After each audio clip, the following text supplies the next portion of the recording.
नमस्कार दर्शक बंधु एसआरटीवी ओडिया भक्ति ज्ञान आपण मानक स्वागत। आज गोटे नुआ अध्याय जड़े दुर्योधन कथार जे संघर्षमय जीवन भितर से केमिति आध्यात्मिक लाइन को समस्त जानते एक प्रवचक भाव एवं से बहुत ना कमे जड़े वक्ता भाव से केमिति ए जगह के आसी पहुँचले गुरु किए सीताराम आज्ञा सीताराम आपन जो कथा कहले जन प्रवचक हिसाब से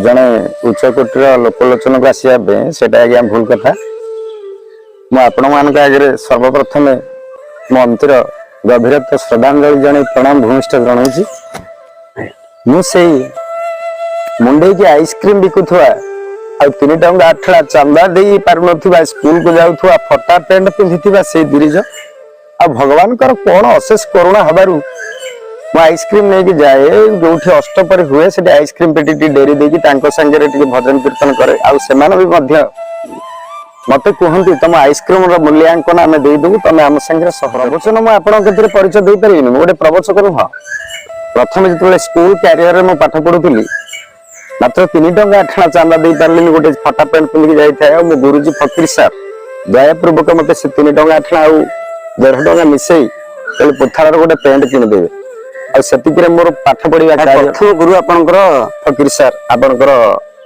किंगोल से 1.5 टंका मत आम तो जाचु जी गुरु बिना कौन सी छात्र आगु को जाई पारे निश्चित से गुरुंकर आशीर्वाद अच्छे आप गुरु मन रखिंट बोलिका एबेकार गुरु मान तो समस्त भूली जाते से गुरु को जहाँ आप मन रखिंट बोलिका गुरु कथा आज दर्शक मान जनइले आगे जहाँ भी आपंकर से तो प्रथम गुरु जे गुरु प्रथम गुरु शिक्षा गुरु आगे आपण को ठाकुर को मानते आप परिवर्तन केमती हेले माने माने आध्यात्मिक प्रति भावना केमती आपन आसिला से कथा मु जानि बिना इच्छा पत्रटे हली पारिबो नै कथा सत्य आपण को भगवान आखि देइचंती बोली देखुचंती कान देइचंती बोली सुनुचंती ना आपनकर नासा आगे जदि प्रभु पवन न देइथांते आपण एठी बसि परथांते ना ना तेणु भगवान कर बिना इच्छा किछि हबनी सेतबे कहैछि मुकं करति वाचाळे पंगु लंघयति गुरु जत कृपा तमह बंदे परमानंद माधव भगवान चाहिले मुक भी कथा कहि परिबो आ पंगु भी मध्य सात समुद्र देइ परिबो जथा आपनकर संत तुलसीदास देखुनांत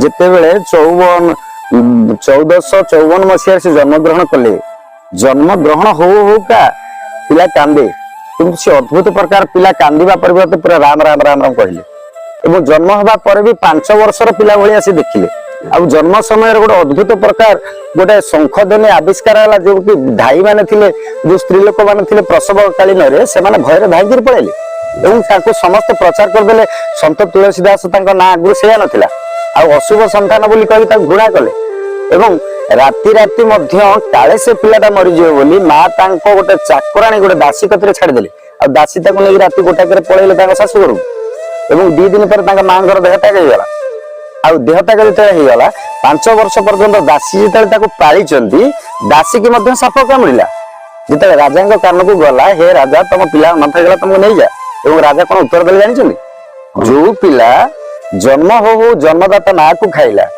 आ पालित माँ खाइला से भाई अशुभ पिला मोर दरकार ना मैंने अशुभ भाव में परिचित हेले तुलसीदास ना आगुरी तुलसीदास नाला अच्छा जिते जे ये कथा प्रभाव हो गला लोक घर भीतर को नेलेनी खाइबा को देलेनी 5 वर्षर पिला भो भो ही कांदु थाए खाइबा पे पेट को खंडे दाना पाउन थाए आंब गछ मूले अच्छी ना पार्वती आसी दया करके निजे अन्न प्रसाद तम खाइबा को देले एवं 5 वर्ष पर्यंत निजे खाइबा को देले जिते बेले तांकु परीक्षा करिया पे गां लोक माने कहले किए खाइबा को दोछ हम तो दोनु ए पिला डी हष्टपुष्ट केमती हला जिते ना सी रात्रि बाबई खाइबा को दोचंदी ठीक सेति बेले गां लोक डी जे गुड़तल पड़ला कहला हम तो अशुभ संतान भाबी कि तांकु छौनु तमे मां देवी किए तांकु कोलेर धरी खाइबा को दोछ ना अंतर ध्यान हे गेल आ देवदेव महादेव कहले मु धरा पड़ी गेले तम कथा तमे बुझ महादेव संगे संगे जाई जण संत कतरे अयोध्या रे पहुंचले कहले अरे से पिला हेटी बच्ची ताको अयोध्या नै जाओ से साक्षात वाल्मीकि अवतार तुलसीदास को स्वरजित दल लंडित करागला एवं तांको कर्णर राम मंत्र दियागला आ से पवित्र हो गले जिते जोगी ऋषि मानक संस्पर्श आसिकी जिते तुलसी परिक्रमा कर बसंती साक्षात गच्छर तुलसी पत्र दुटा आसी पड़गला आश्चर्य हो गला आचार्य मैंने कहले तुम तो आज प्रभु प्रसाद हो गल प्रभुंकर ना तुलसीदास तुलसीदास दिया गला सुंदर कथा जाऊ तुलसीदास कहवा कथा संसार रे समस्त तुलसी गछ को पूजा करंती किंतु गंजेई भांग गछ को पूजा करंती सेते बेले अशुभ संतान बोली तांको भांग गछ आख्या दितले तांको केही अनुनथिले किंतु परवर्ती मुहूर्त से तो तुलसीदास होई परले अच्छा अच्छा से प्रभुंकर कृपा हेले पंगु लंघयत गिरी भगवान जहा को कृपा करिवे ताको बहुत कष्ट देबे आइए बहुत कष्ट देबे कहीं आपण देखंतु जो स्कूल ले पिलाटी अधिक भल पाठ पढुतले मास्टर ताको बेसी बाड़ाए तार कारण कोन कहले कारण भविष्य से ना ना ना ना ना जो पिला अधिक भल पाठ पढ़े ताको मास्टर बेसी बाड़ाए ना कहीं ना से आउ टिके टैलेंट हो अच्छा अच्छा आ जी मूर्ख पिला ताको एते ध्यान देने अगर होनी काई जानि दउ तेणु भक्त मानकू भगवान प्रत्येक स्टेप रे परीक्षा करନ୍ତି आ दुख कष्ट दियंतु दुख कष्ट न देले से परीक्षा पास करबो केंती ठीक आपणकर मो कतिरे जदि ऐश्वर्य भार रहबो मु प्रभु तो भूली जी ना ठीक ठीक तेणु भगवान कहंती मते जे करिथाय आस मु तार करे सर्वनाश तथापि करे जे मते विश्वास मु तार दास न दास ताले दुख पांती कोन पई जे भगवान को बेसी डाके से काई दुख पाए ना ना दुख पाइबार सचन समस्त कहते जे भगवान अति प्रिय लोकटा बेसी दुख पाए आ जो माने पापी से अधिक सुख अनुभव करते कहीं जिन आज्ञा पूर्व प्रारब्ध कर्मफल आम कर्मफल जाइनी से पर्यटन मनीषर के कर्मफल भोगन अच्छा आप मणिदास कथा देखुना अच्छा मणिदास पिला छुआ स्त्री संसार जो आर बारिक समस्त चलीगले अच्छा मणिदास चिंता कलानी कांदिलानी बोबेलानी जगन्नाथ डाकिला कला हे जगन्नाथ जिते पिला छुआ संसार समस्त मोर स्त्री पिला सब चलीगले आउ कहीं गाँव पड़ी रही गंडे खाइबा तो श्रीमंदिर जी अबड़ा दिटा खाई कीर्तन करी आ मणिदास जी श्रीमंदिर पहुंचला पर ताप कदरे पैसा नथिला गिनी हले किनिया पे सड़ई रे दिटा सुतुली बांधी कीर्तन करूछि मणिदास आपण जीवन पर्जा पढ़िबे माधव बांधी संस्कृति हम जगन्नाथ संस्कृति रो आज्ञा जेतेबेले मणिदास कीर्तन करूछि सेतेबेले कोन गइछि ना पंडा पढ़ियाने माने श्रीमंदिर भीतर पुराण पाठ पढुछन भागवत गीता पढुछन अच्छा पंडा माने सही पारलेनी मणिदास के शब्द जाबुड़ा पकेछन अच्छा आ मणिदास कांदी पकेला कला जगन्नाथ अरे मु जति तो सेवक मु कोतिरे तो मागी खाउछि मो भजन कीर्तन जब तो भल लगिलानी ताले मते गोळार धक्का दे तो बाहर कर दे तो गोटे सेवक हाथ रे मते बारे कहिलो अल्पगंड बोले 3 दिन काल आश्रय देछि मणिदास अर्ण दल किछि खाइनी जेतेबेले किछि न कहिछि भक्त भगवान कर वेद काहेकि ना मते जे करिथाय आसो मु तार कर सर्वनाश आ तथापि करे जे विश्वास मु तार दासन दास जगन्नाथ विश्वास करे पुनि से दास से भगवान निजे तार दास ही जानती ठीक जगन्नाथ महाप्रभु निजे दास होई अर्ण प्रसाद धरि आसिले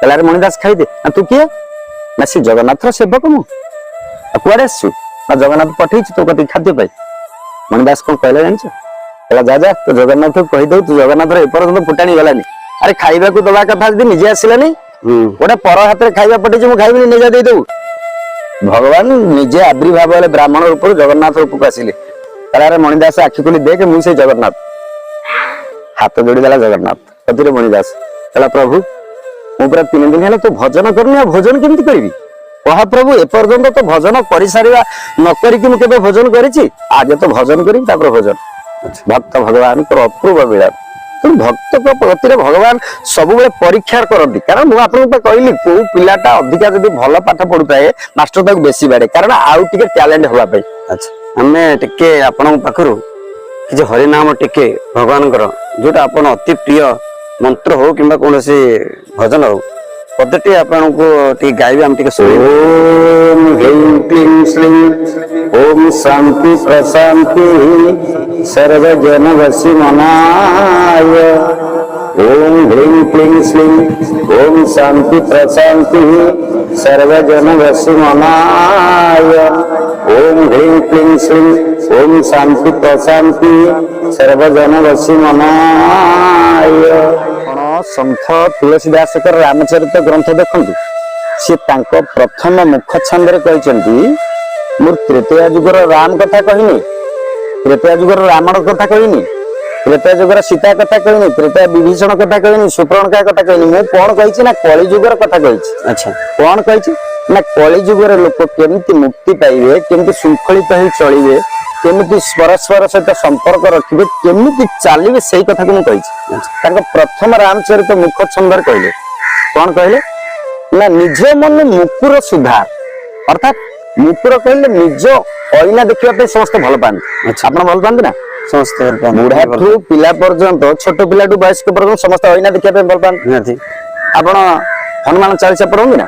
ଆଜ୍ଞା ସେଥିରେ ଲେଖା ହେଇଛି ଶ୍ରୀ ଗୁରୁ ଚରଣ ସରୋଜ ନିଜ ମନ ମୁକୁର ସୁଧାର, ଲେଖା ଅଛି କି ନାଇଁ? ହଁ ନିଜ ମନ ମୁକୁର, ନିଜ ମନ ହଉଛି ମୁକୁର ମାନେ ଗୋଟେ ଦର୍ପଣ, ନିଜ ମନ ହଉଛି ଦର୍ପଣ। ଆପଣ ଅଇନା ଦେଖିବା ପାଇଁ ଭଲ ପାଆନ୍ତି? ଭଲ ପାଆନ୍ତି। କାହିଁକି ଅଇନା ଦେଖନ୍ତି? କାହିଁକି ନା ମୋର ନିଜର ସୁନ୍ଦରପଣଟାକୁ ଦେଖେ। ଦେଶଟା କୋଉଠି ଠିକ ଅଛି କି ଠିକ ଅଛି ନାହିଁ, ନାଇଁ, ଆପଣ ମତେ ଯେତେବେଳେ ବାଇଟ ଦେବା ପାଇଁ ଡାକିଲେ ମୁଁ ଅଇନା ଦେଖିଲି। ନିହାତି ଭାବରେ କାହିଁକି ନା ମୋ ଲୁଗାଟା ଠିକ ଅଛି କି ନାହିଁ, ଆଜ୍ଞା। ମୋ କେଶଟା ଠିକ ଅଛି କି ନାହିଁ, ମୋ ପ୍ୟାଣ୍ଟ ସାର୍ଟ ଠିକ ଅଛି କି ନାହିଁ, ମୋ କଲରଟା କୋଉଠି ଖସି ଯାଇଛି କଣ, ଠିକ ଠିକ ଅଇନାରେ ଠିଆ ହେଲେ ସିଏ ଆପଣଙ୍କୁ ବତେଇ ଦିଏ ଆପଣଙ୍କର ଏଇ ଜିନିଷଟା ଭୁଲ ଅଛି। ଭୁଲ ଅଛି। ତେବେ ସେମିତି ଯେମିତି ଅଇନା ଆମକୁ ଦେଖେଇ ଦିଏ ଯେ ଆମର ଏ ବେଶ ପୋଷାକ ଠିକ ନାହିଁ, ଆମେ ସଜାଡି ଦଉ। ଠିକ ମନ ହଉଛି ଅଇନା, ନିଜ ମନ ମୁକୁର, ଅର୍ଥ ମୁକୁର ତୁଳସୀ ଦାସ କହିଲେ ନିଜ ମନକୁ ରୂପକ ଅଇନା। ଆଚ୍ଛା ନିଜ ଅଇନା ସ୍ୱଚ୍ଛ ଥିବା ଦରକାର, ଅଇନାର ସ୍ୱଚ୍ଛତା ଥିବା ଦରକାର। ଅଇନା ଯଦି ପରିଷ୍କାର ଅଛି ଆପଣ ଭଲରେ ଦେଖିପାରିବେ। ଆପଣଙ୍କ ଆଲୋଚନା ଇଏରେ ସବୁବେଳେ ପଳେଇ ଆସୁଛି ରାମଙ୍କ ପାଖକୁ, ତାହେଲେ ଆମକୁ ଯାହା ଲାଗୁଛି ଆପଣ ଜଣେ ରାମଙ୍କର ଭକ୍ତ। ଖାଲି ଅଇନା ଆପଣଙ୍କର ସ୍ୱଚ୍ଛ ଥିଲେ ଆପଣ ଦେଖିପାରିବେନି। ଆଚ୍ଛା। ଆଖି ବି ସ୍ୱଚ୍ଛ ଦରକାର। ନିହାତି। ଆଖି କିଏ ନା ମାନସ ମାନସ ସବୁ କହି କହେ ବେନିହାତ ବେନି ପାଏ, ବିଚାର ବିବେକ ଜ୍ଞାନ, ଏ ଜ୍ଞାନ ରୂପକ ଆଖି ସ୍ୱଚ୍ଛତା ଥିବା ଦରକାର। ଆପଣ ଅଇନାକୁ ଦେଖିବା ପାଇଁ ହେଲେ ନିଜର ଆଖି ସ୍ୱଚ୍ଛତା ଥିବା ଦରକାର, ଆଉ ଅଇନା ବି ଦର୍ପଣ ସ୍ୱଚ୍ଛତା ଥିବା ଦରକାର। ଏଟା ଆପଣ ଭଲରେ ଦେଖିପାରିବେ। ଠିକ ସେଇପାଇଁ କହିଲେ ମନୁଷ୍ୟ ଜୀବନରେ ସଂସାରରେ ଯେତେ ଯୋଗୀ ଋଷି ସନ୍ନ୍ୟାସୀ ବାବାଜୀ ଅଛନ୍ତି, ସାଧାରଣ ଲୋକ ସମସ୍ତଙ୍କର ଜୀବନ ଡାଇରୀ ମାତ୍ର 3 ଫର୍ଦ୍ଦ କାଗଜ। କେତେ ଫର୍ଦ୍ଦ କହିଲେ? 3 ଫର୍ଦ୍ଦ କାଗଜ। ପ୍ରଥମ ଫର୍ଦ୍ଦରେ ମୁଁ କୋଉଠି ଜନ୍ମ ହେବି, କାହା କୋଳରେ ଜନ୍ମ ହେବି, ଛୋଟା ହେବି ନା କଣା ହେବି, ପୂଜା ହେବି ନା ପାଠୁଆ ହେବି, ଧନୀ ହେବି ନା ଗରିବ ହେବି, ଆପଣ ଜାଣିଛନ୍ତି ନା ଲେଖା ସରିଛି। ହଁ ଶେଷ ଫର୍ଦ୍ଦରେ କୋଉଠି ମରିବି, କେମିତି ମରିବି, ସାପ କାମୁଡାରେ ମରିବି ନା ଗାଡି ଆକ୍ସିଡେଣ୍ଟରେ ମରିବି ନା ହାର୍ଟ ଚୋକରେ ମରିବି, ଆଉ ମଲା ପରେ ମତେ କିରୋସିନରେ ପଡିବେ ନା ହିଟରରେ ପଡିବେ ନା ଗ୍ୟାସରେ ପଡିବେ, କି ମତେ କୁକୁର ମାନେ ଝୁଣିବେ, ଏକଥା ବି ଲେଖା ସରିଛି। ଆପଣ ଜାଣିଛନ୍ତି? ନା ଆମେ ଜାଣିନି। କେବଳ ଗୋଟିଏ ଧର୍ମ ହଉଛି ମଝି ଫର୍ଦ୍ଦ ଲେଖିବା ଅଧିକାର, ଜନ୍ମର ମୃତ୍ୟୁ ପର୍ଯ୍ୟନ୍ତ। ହଁ। ଆପଣ ଏଥିରେ ଭଲ ଲେଖିବେ କି ମନ୍ଦ ମଝି ଲେଖିବେ, ଫର୍ଦ୍ଦଟା ଆମ ପାଇଁ, ଆପଣ କଣ ଲେଖିବେ ଆପଣ ଚିନ୍ତା କରିବେ। ସେଇ ଅନୁସାରେ କାର୍ଯ୍ୟକ୍ରମ ଏବେ ତ ମୋବାଇଲ ଯୁଗ ନା। ହଁ। This is all is stage I am the simple actor. ଏ ଦେହଟା ଗୋଟେ ମୋବାଇଲ, ଏ ଦେହଟା ଗୋଟେ ମୋବାଇଲ। ଆପଣଙ୍କର ମୋବାଇଲରେ ଯେମିତି ସମସ୍ତ ଭିଡିଓ ଅଡିଓ ରେକର୍ଡିଂ କରିବାର କାପାସିଟି କାହାର ଅଛି? Memory card. Memory card. ଏ ଦେହର ପୋକ ମୋବାଇଲରେ ମନ ହଉଛି ମେମୋରି। ଆମେ ଏଠି ବସିଛେ, ଆପଣଙ୍କର ଏଠି ଘର କଥା ଭାବୁଛନ୍ତି କି ମୁଁ କୋଉ କଥା ଭାବୁଛି, ଆପଣ ଅଫିସ କଥା ଭାବୁଛନ୍ତି, ଆପଣଙ୍କ ମେମୋରି ରେକର୍ଡିଂ ହଉଛି ନା। ନିହାତି ଭାବରେ ଆପଣ ସିନା ମୁଁ ସିନା ଜାଣିପାରିବିନି, କିନ୍ତୁ ଆପଣଙ୍କର ଯୋଉଟା ମେମୋରି ଭିତରେ ରେକର୍ଡିଂ ନିହାତି ଭାବରେ ସେ ଅଛି ନା। ହଁ ଆପଣ ଗୋଟେ ଆଇଫୋନ କିଣିବେ, ଆଇଫୋନରେ ଯଦି ସିମ୍ ନାହିଁ ମୋବାଇଲ ବେକାର। ବେକାର। ଏ ଦେହ ଯଦି ଗୋଟେ ମୋବାଇଲ ହୁଏ, ଆଉ ଯଦି ଆତ୍ମା ରୂପକ ସିମ୍ ଚାଲିଗଲେ ଦେହ ବେକାର। ନା ନା ବେକାର। ତେଣୁ ଆପଣ ମଝି ଫର୍ଦ୍ଦରେ ଯାହା ଲେଖିବେ ଆପଣ ସେଇଆ ପାଇବେ, ଅସୁବିଧା କଣ ଅଛି?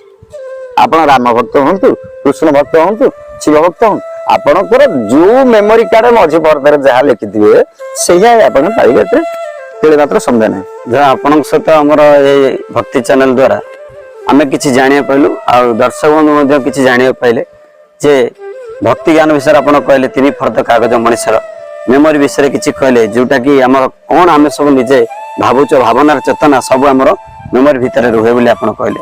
ଭଲ ଭଲ କଥା ଆମେ କିଛି ଜାଣିବାକୁ ପାଇଲେ, ସମସ୍ତେ ଜାଣିପାରିଲେ। ଆଉ ଆପଣ ଯୋଉ ପ୍ରଥମେ ପଚାରିଦେଲେ ଆପଣ ଏଇ ପାହାଚରୁ କୋଉଠୁ ଆସିଲେ, ହଁ ସେଟା ଟିକେ ଆପଣ କୁହନ୍ତୁ। ପ୍ରଥମରୁ କହିଛି ଯେ ମୁଁ ଜଣେ ଆଇସ୍କ୍ରିମ ବାଲା। ଆଚ୍ଛା। ଆଉ 3 ଟଙ୍କା 8 ଚାନ୍ଦା ଦଣ୍ଡେଇ ଦିଆ ଆପଣଙ୍କୁ ମାନେ କଷ୍ଟ ଲାଗୁନି? ଆପଣ ଆଇସ୍କ୍ରିମ ବାଲା କହୁଛନ୍ତି କ୍ୟାମେରା ଆଗରେ, ନିଜକୁ ମାନେ ଟିକେ ମାନେ ନା ନା ନା ନା କଷ୍ଟ ଲାଗିବାରେ କଣ ଅଛି? ନାଇଁ ନାଇଁ, କାହିଁକି ନା ଆଜିକାଲି ସମସ୍ତେ ନିଜକୁ ଟେକନ୍ତି। ନାଇଁ ନାଇଁ ଆପଣ କହୁଛନ୍ତି ଆଇସ୍କ୍ରିମ ବାଲାରେ ଏ ପର୍ଯ୍ୟନ୍ତ ଆସିଛି ବୋଲି। ଶୁଣନ୍ତୁ, ଏଇ ଆଇସ୍କ୍ରିମ ବାଲା ହିଁ ଗୋଟେ ଅଷ୍ଟପରି ଗତିରେ ପେଟିଟେ ଡେରି ମାନେ ଦେଲା ଆପଣ ପରେ କହିବାର ଅର୍ଥ ଯେ ପ୍ରଥମ ଏଇ ଜିନିଷକୁ ମନେ ପକେଇଲେ କେବେ ଜଣେ ଯିଏ ତଳୁ ପାହାଚ ଚଢି ଚଢି ଯାଇଛି, ଆଚ୍ଛା ଉପରୁ ଓହ୍ଲେଇବା ପାଇଁ ତାକୁ କଷ୍ଟ ହୁଏନି। ଯିଏ ଡାଇରେକ୍ଟ ଉପରକୁ ଯାଇଛି ଚଢିବା ପାଇଁ ତାକୁ କଷ୍ଟ ହବ, ଗଳି ତ ପଡିବ ଆଉ। ବୁଝିପାରିଲେ ନା। ତେଣୁ ମୁଁ ଯେତେବେଳେ ମୁଁ ଆଇସ୍କ୍ରିମ ବୃତ୍ତିରୁ ଆଜି ପ୍ରଭୁ ମତେ କୃପା କଲେ ଏଇଠିକି ଆସିଛି, ମୋ ବୃତ୍ତିକି କେବେ ମୁଁ ଛାଡି ପାରିବିନି। ମୁଁ ଆପଣଙ୍କ ସେଇ ମୁଣ୍ଡେଇକି ଆଇସ୍କ୍ରିମ ବିକିଲା ବାଲା, ମୁଁ ଜଣେ ଭକ୍ତା ନୁହେଁ ଆଜ୍ଞା, କ୍ଷମା କରିବେ। ଏ ପ୍ରଭୁଙ୍କର କୃପା ହେବାରୁ କଣ ଚାଲିଛି, ତା ଅର୍ଥ ତ କିଛି। ଆଉ ଆଜିର ଯୋଉ ପାହାଚକୁ ମୁଁ ଯାଇଥାଏ, ମୁଁ ସର୍ବପ୍ରଥମ ମୋ ଗୁରୁଜୀ ମାନଙ୍କୁ ଧନ୍ୟବାଦ ଦେବି। କିଏ ଗୁରୁଜୀ? ଆମେ ଟିକେ ଜାଣିପାରିବା। ପ୍ରଥମ ହଉଛି ମୋ ନାଟ୍ୟ ଗୁରୁ ପୀତାମ୍ବର ମିଶ୍ର, ଆଉ ଦ୍ୱିତୀୟ ହଉଛି ନୀଳମଣି ସାର୍, ତୃତୀୟ ହଉଛି ବଟକୃଷ୍ଣ ବେହେରା, ଆଉ ମୋ ପ୍ରବଚନ ଧାରା ବିବରଣୀ ଆଉ ଖାଦ୍ୟ ଯୋଗାଇବା ଲୋକ ସେ ସ୍ୱର୍ଗତ ଅଭିରାମ ମିଶ୍ର। ଏମାନଙ୍କ ପ୍ରେରଣା ଘଷି ଦେଇ, ମୋଡି ଦେଇ, ପାଲ ଟାଣି ଏବଂ ପିଲାଙ୍କୁ ଡାକି ଆଚ୍ଛା। ଯୋଉ ସେବା କରିଥିଲି ସେତେବେଳେ ସାର୍ ମାନଙ୍କର ତାଙ୍କରି ଆଶୀର୍ବାଦ ଏବେ ହୁଏତ ମୋ ପାଇଁ ଶୁଭପ୍ରଦ ହଉଛି ବୋଲି ମୁଁ ଆଶା ରଖୁଛି। ଯଦି ଆପଣ ଏଇ ଜାଗାକୁ ଆସିଛନ୍ତି କେବଳ କେବଳ ତାଙ୍କରି ମାନଙ୍କ ଆଶୀର୍ବାଦ। ଆଉ ବିଶେଷ କରି ଆମର ମୋ ନିତ୍ୟା ଭାଇ ଆମର ମୋ ସାଙ୍ଗରେ ପାଠ କରନ୍ତି ଖଣ୍ଡିଆ ବନ୍ଧରୁ। ଆଚ୍ଛା ଆଚ୍ଛା। ଏ ସନ୍ତୋଷ ପୃଷ୍ଟି ଆମର ଗୌରା ଭାଇ ମରିଗଲେ। ଅଭିନୟ ମଧ୍ୟ ଜଗତକୁ ମଧ୍ୟ ଜାଣିଛନ୍ତି। ନିଶ୍ଚିତ ମୋର ପ୍ରଥମ ଜଗତ ହଉଛି ଯାତ୍ରା ଜଗତ। ଆଉ ଅତି ପ୍ରିୟ ମୋର ଆମର ଗୁରୁପ୍ରସାଦ ମିଶ୍ର ଆମ ଭୁବନର ଗର୍ବ ଗୌରବ ଆଚ୍ଛା। ଯାତ୍ରା ନିର୍ଦ୍ଦେଶକ। ଆମେ ସାଙ୍ଗ ହେଇକି ଗୁରୁପ୍ରସାଦ ମିଶ୍ର ଆମେ ସାଙ୍ଗ ହେଇକି ପାଠ କରୁ। ତାଙ୍କର ଡାକ ନାମଟା ହଉଛି ପପୁଲି। ପପୁଲି ସାର୍। ଧନ୍ୟବାଦ। ଆଚ୍ଛା ଆଚ୍ଛା। ଆଉ ଆମ ବାବୁ ଭାଇ ଡବି ଭାଇ ଏ ବହୁତ କଳାକାର ଭୁବନରେ ଯୋଉ ଭଳି ଆଉ କୋଲିଆ ସାର୍ଙ୍କ ପାଇଁକା କିଛି କହିପାରିବେ ଆପଣ? ମାନେ ସାର୍ଙ୍କୁ କଣ ଏଇ ଗୋଟେ କଣ ସାରଙ୍କ ଉପରେ କହିବି? ସାର୍ ଆଜି ଯାଇ କୋଉଠି ଭଗବାନ ତାଙ୍କୁ ନେଇକି ପହଞ୍ଚିଲେଣି। ଆମେ ବି ଭଗବାନଙ୍କ ଉପରେ ପ୍ରାର୍ଥନା କରୁଛୁ ସେ ଆହୁରି ଆହୁରି ଉନ୍ନତି କରନ୍ତୁ ଆମ ବୋଲି ଏବଂ ଆମ ଭୁବନର ଗର୍ବ ଗୌରବ ଅକ୍ଷୁଣ୍ଣ ରଖନ୍ତୁ। ଆମ ଭୁବନରେ ଯୋଉ ମହତ କଳା ଅଛି ଯୋଉ ପ୍ରତିଭା ଅଛି ସେ ବହୁତ ଲୁଚିକି ଅଛି ଆଜ୍ଞା। ଆଚ୍ଛା। ଆପଣ ଜାଣିଛନ୍ତି ନିତ୍ୟାନନ୍ଦ ଭାଇ ଭଳିଆ ଜଣେ କ୍ୟାରେକ୍ଟର କରିବା ଭଳିଆ ଅଭିନୟ ଭଳିଆ ଆଉ ଏଭଳି ଗୋଟେ ମିଠା ବାସ ଯାତ୍ରା ଜଗତରେ ନାହିଁ। ଆମେ ଶୁଣିଛୁ ଆପଣ ଫିମେଲ କ୍ୟାରେକ୍ଟର ମଧ୍ୟ ହଁ ନିଶ୍ଚିତ ମୁଁ ଆୱାର୍ଡ ପାଇଛି। ବାହାରକୁ ଯାଇକି ଆୱାର୍ଡ ହଁ ହଁ ଆମର ଜଣେ ଅରା ସାହିରୁ ଅଛନ୍ତି କୋଲିଆ ଭାଇ। ସେ ଆପଣ ମେଜର କ୍ୟାରେକ୍ଟର ଯୋଉ ଅଭିନୟର ଯୋଉଟା ପାଥାଟିକ ସିନ୍ ତାର କିଛି ମନ ଅଛି? ହଁ ନିଶ୍ଚିତ ଅଛି। ଟିକେ କହିପାରିବେ? ଏବେ ସେ ଭଏସ ଆସିବନି। ଆଚ୍ଛା। କାହିଁକିନା ସେତେବେଳେ ମୁଁ ହିରୋଇନ କରୁଥିଲି ଆଉ ପତଳା ଭଏସ ଥିଲା। ଆଚ୍ଛା। ଆଉ ସେ ଭଏସ ଆସିବନି ମୋଟା ଭଏସ ହେଇଯିବ। ଯାହା ବି ହଉ ଆମକୁ ଭଲ ଲାଗିଲା ଆପଣଙ୍କ ସହିତ ଆଜି ଆପଣଙ୍କର ଏଇ ମୂଲ୍ୟବାନ ସମୟ ଆମକୁ ଦେଇଥିବାରୁ ଆମେ ଆଜି ଆପଣଙ୍କ ପାଖରେ ଋଣୀ। ଧନ୍ୟବାଦ। ଆଉ ଆପଣମାନଙ୍କୁ ମଧ୍ୟ ଏଇ ଚ୍ୟାନେଲକୁ ସବସ୍କ୍ରାଇବ କରିବେ, ଲାଇକ୍ କରିବେ ଏବଂ ସେୟାର କରିବେ। ଆଉ ଆଙ୍କ ପ୍ରେରଣା ଏଇ ଯୋଉ କହିବା ଦ୍ୱାରା ଯୋଉ ଯୁବ ସମାଜ ଆଜି ପ୍ରେରଣା ପାଇବା ଦରକାର ଯେ ଆଇସ୍କ୍ରିମ ବେପାରରୁ ମଧ୍ୟ ସେ ଆସିକି କୋଉ ଜାଗାରେ ପହଞ୍ଚନ୍ତି। ସବୁ କିଛି ସମ୍ଭବ ଯଦି ଆମେ ନିଷ୍ଠାର ସହ ଯାହା ବି କରିବା ନିଷ୍ଠାର ସହ କରିବା ନିଶ୍ଚିତ ଭାବେ ଆଗକୁ ଯାଇପାରିବା। ଆପଣମାନଙ୍କୁ ଅଶେଷ ଧନ୍ୟବାଦ। ଆଉ ଥରେ ମଧ୍ୟ ମୁଁ ଦୁର୍ଯ୍ୟୋଧନ ପଥଳ ଭାଇଙ୍କୁ ଅଶେଷ ଧନ୍ୟବାଦ ଦେଇ ଆଜିର ସପ୍ତାହକୁ ଆଜିର ଏଇ ଏପିସୋଡକୁ ମୁଁ ସମାପ୍ତ କରୁଛି। ସୀତାରାମ।